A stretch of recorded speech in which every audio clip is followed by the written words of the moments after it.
story begins with a group of soldiers arriving at a remote location. They've been sent to deliver a set of car batteries to another unit stationed there. After unloading the equipment, they begin preparing for an assignment, though the details of the mission remain unclear to them. While at it, one of the soldiers known as 81 spends some time joking with his younger brother, who also serves in the military. The two share a lighthearted moment before talking about their future in the army. Soon after, 81 heads over to check on their vehicle's engine while they continue chatting. During their conversation, the younger brother talks about wanting to be on the real battlefield and becoming an army ranger, just like they used to dream about when they first joined the military. 81, however, admits that he no longer feels the same way and isn't sure he wants to pursue that path anymore. After some persistence from his brother, he eventually gives in and agrees that they'll chase that goal together. But before anything else can happen, disaster suddenly strikes. Without warning, a late incoming airstrike hits the area, catching the soldiers completely off guard and wiping out most of the unit in seconds. 81 is also caught in the blast and loses consciousness from the impact. When he finally wakes up, the area is silent and filled with destruction. As he looks around, he realizes that nearly everyone has been killed, and among the wounded is his brother barely holding on. The story then shifted to 2 years later, now set at a ranger training facility in Colorado.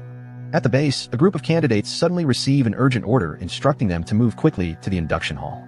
Once everyone gathers inside, the recruits are each handed a small Ziploc bag. They are told to place their name tags, paperwork, rank tag, and any personal belongings into the bag. From that moment on, their identities are stripped down and replaced with assigned numbers. During this process, our candidate, which we follow, is chosen to serve as the team leader. Shortly afterward, the instructors lay out what lies ahead. The candidates are about to begin an 8-week selection course, widely considered one of the toughest military training programs anywhere. Throughout the process, their physical endurance, mental toughness, and emotional resilience will all be pushed far beyond their limits. The instructors explain that only those who survive the final stage will move on to a brutal 24-hour simulated operation known as the Death March. Completing that mission and reaching the finish line means earning the right to wear the Ranger Scroll, the Tam Beret, and becoming part of one of the most respected regiments in the United States Army. So just as the training progresses, the program quickly proves just how intense it is. Candidates are forced through exhausting drills and relentless challenges day after day. Among them, 81 is shown pushing himself harder than most, refusing to slow down even when the strain becomes overwhelming. But as the days go by, the pressure begins to take its toll. One by one, many of the trainees are unable to keep up and are dismissed from the program, leaving only the toughest participants still standing. One evening, a few of the trainees begin talking about 81, quietly discussing the tragedy involving his younger brother. While they're having this conversation, their attention is suddenly pulled toward a television broadcast nearby. The news report reveals that scientists have detected a mysterious object heading toward Earth, something they believe may have come from outside the solar system. Despite the strange report, life at the training base continues as normal. The intense program pushes forward, and the recruits stick to their demanding schedule. During one lunch break, the topic of 81's brother comes up again, and one of the soldiers eventually decides to ask him directly about it. Later that night, while 81 is taking medication, one of his roommates notices him and becomes curious. The following morning, the two briefly talk about it before quickly returning to their daily training routine. As the selection process drags on, the pressure keeps building. More and more candidates are unable to continue and are dismissed from the course, leaving only a smaller group of determined trainees behind. During one of the training days, 81 begins experiencing disturbing memories of the past, particularly the moment involving his injured brother. For a brief moment, it seems real, but it turns out he had only been reliving it in a nightmare. Another day of grueling exercises begins, and 81 continues forcing himself to endure the pain and exhaustion. While pushing through one of the drills, he suddenly remembers the moment he tried to carry his younger brother to safety after the attack. The memory overwhelms him. During the exercise, 81 collapses and loses consciousness in the water. Thankfully, the instructors quickly pull him out before things get worse. However, the incident doesn't go unnoticed. One of the commanding officers observes everything and begins to question whether 81 is mentally fit to continue the program. In their eyes, he might now be a risk to the team. Not long after, 81 is summoned to an office meeting. Inside, Sergeant Torres and another superior officer deliver their decision. Based on what they've seen, they recommend that he withdraw from the course immediately. According to them, his time in the program is officially over. 81 doesn't accept the decision easily. When he starts arguing, the officers firmly order him to sit back down. He quickly defends himself, pointing out that he hasn't failed a single training event so far. The instructors acknowledge that his physical ability isn't the problem. In fact, they say his performance is one of the strongest they've seen, and what worries them instead is his mental state. According to their records, he hasn't been sleeping properly, and feedback from other candidates suggests he keeps his distance from the rest of the team. They also remind him that after the tragedy involving his brother, he was supposed to attend at least 2 therapy sessions for evaluation. Instead, the records show that the very morning he was discharged, he immediately applied for the RAS selection program. Since then, he's continued submitting applications again and again. When asked why he's so determined, 81 gives a simple answer: he just wants to reach the finish line. The officers respond by telling him that what he's facing now isn't the finish line at all. It's only the beginning. They admit he's one of the most promising candidates they've seen, but they warn him that if they formally remove him from the program, he may never get another chance to apply. Because of that, they suggest he step away voluntarily and return when he's truly ready. All he needs to do is sign a form confirming he's quitting on his own terms. But 81 refuses. The following day, the instructors begin calling out a list of numbers. 81 hears his number among them, which seems to mean he's being dismissed. However, an unexpected twist follows. Those whose numbers were called are told to step forward, and instead of leaving, they're informed that they're the ones staying. With that surprise announcement, the remaining candidates learn they've reached the final phase of training to become Army Rangers. Soon after, they receive the details of their final simulated mission. The exercise involves a recon and rescue operation. 2 Black Hawk helicopters will insert them into a drop zone deep inside enemy territory. From there, they must navigate through hostile ground to locate a crashed aircraft and destroy it so it can't fall into enemy hands. Their second objective is to find a nearby rebel village where the pilot from the downed aircraft is reportedly being held prisoner. For the simulation, their rifles are fitted with blank firing adapters, and they're instructed that no live fire is allowed. Leading the team for this mission will be none other than 81. With the stage finally set, the intense final exercise, often referred to as the Death March, officially begins. As the candidates move out to start the operation, one of the supervising officers watches them closely, with a suspicious look that suggests he might have something else planned. Not long after, the team finally reaches the drop zone where they were inserted. Once on the ground, they quickly regroup and begin mapping out their movements. With the clock already ticking, they realize they have 23 hours and 30 minutes left to complete the mission. The squad pushes deeper into the forest, carefully moving through the thick wilderness. When night eventually falls, they locate a temporary spot to rest. While the others try to recover their strength, 81 and another teammate stay awake to keep watch over the camp. Their brief moment of calm doesn't last long. In the distance, the sudden sound of artillery fire shakes the area, jolting everyone awake and putting the team back on edge. By morning, they manage to reach the location where the crashed aircraft is believed to be. Following protocol, they attempt to contact base to report their progress and request further instructions. Unfortunately, their communications equipment fails to pick up a clear signal. Instead of a response, all they hear is strange interference cutting through the radio. With no way to reach command, the team decides to continue the mission based on their last known orders. The soldiers quietly spread out and take their positions, waiting for any sign of activity. But the area remains completely still. Just when it seems like nothing is there, 81 suddenly notices something unusual in the distance. He signals the others to move ahead with a plan to destroy the crashed aircraft, while he goes to investigate the strange sight on his own. As he gets closer, he realizes something is seriously wrong. Whatever he's seeing clearly wasn't part of the training scenario. Realizing the danger, 81 quickly tries to stop his team from blowing up the aircraft. But by the time he reacts, it's already too late. The explosion goes off, and moments later the ground begins to tremble. What they believed was just wreckage suddenly reveals itself to be something far more terrifying. A massive hidden spacecraft awakens, towering above them. Strange lights sweep across the area as if the structure is scanning everything around it.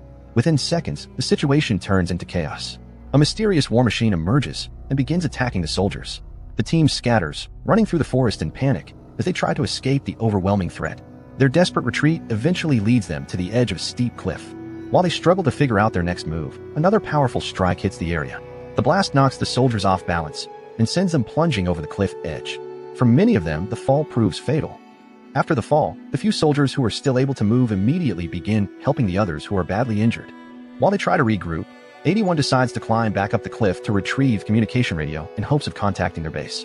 Moving carefully through the area, he eventually finds the soldier who had been carrying the comms equipment. Sadly, the device is already destroyed and completely unusable. Before he can think of another solution, the massive war machine suddenly returns, sweeping through the crash site and finishing off anyone who might still be alive. Realizing the danger, 81 quickly retreats and makes his way back to the others. Meanwhile, one of the soldiers, 57, sadly dies after losing too much blood from his injuries. When 81 reaches the group, he urgently explains what he saw. He warns them that the machine appears to be tracking them, possibly by scanning their identities or biological signatures, and they need to move immediately. The remaining soldiers begin relocating as quickly as they can. One of 81's roommates is badly injured, so another teammate helps carry him. But before they can get far, the war machine shows up again. In a brutal moment, the soldier assisting the injured man is eliminated, and the machine begins scanning the area, searching for the rest of the squad. The survivors are eventually detected, forcing them into a desperate fight just to stay alive. After managing to escape for the moment, the exhausted group finally finds a temporary place to stop. There, They do their best to treat the wounded. Unfortunately, the fall earlier destroyed most of their morphine supplies, meaning they have to treat serious injuries without any real pain relief. Once they finish patching everyone up as best they can, the group pushes forward again, hoping to reach safer ground. Their path eventually leads them to a freezing waterfall blocking the route. Determined to keep the team moving, 81 volunteers to cross first, even though the water is dangerously cold. Fighting through the icy current, he manages to reach the other side and secures a rope so the rest of the team can follow. But time is running out, as the war machine continues closing in on their location. As the others begin crossing, the injured soldier they've been carrying gets stuck halfway across. Without hesitation, 81 heads back to help him, risking his own safety once again.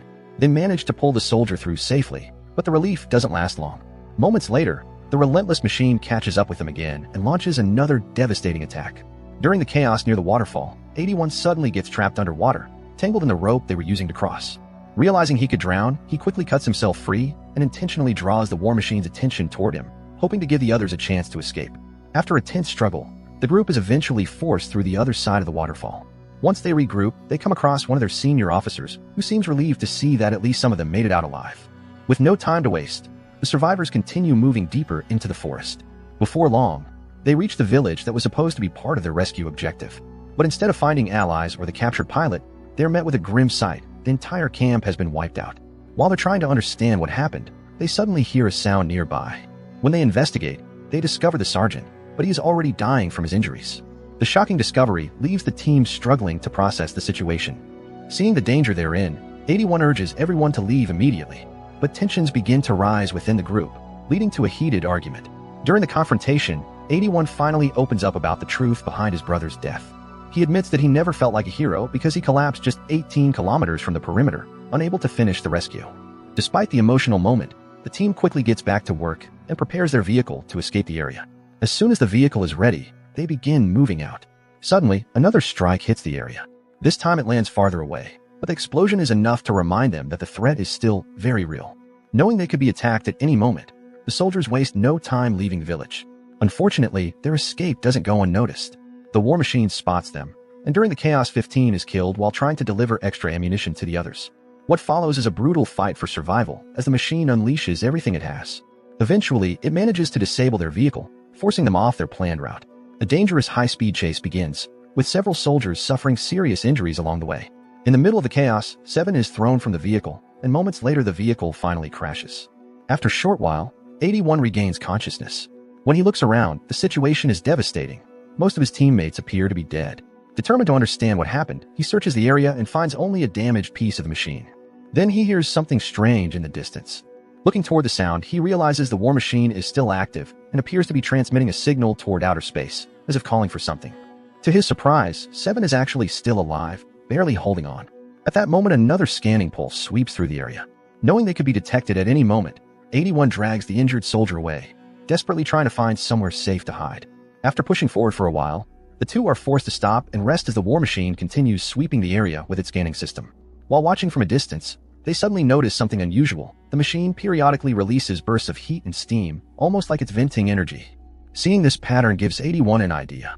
Acting quickly, he moves toward a nearby construction site, deciding to lure the machine there before it can detect 7's location. Once inside the unfinished facility, 81 begins setting up his risky plan. He deliberately makes enough noise to attract the machine's attention, successfully drawing it away from his injured teammate. Moments later, the towering machine arrives and begins scanning the construction area, searching for its target. What it doesn't realize is that the entire place has been turned into a trap. As it moves forward, the machine unknowingly steps over construction explosives hidden around the site.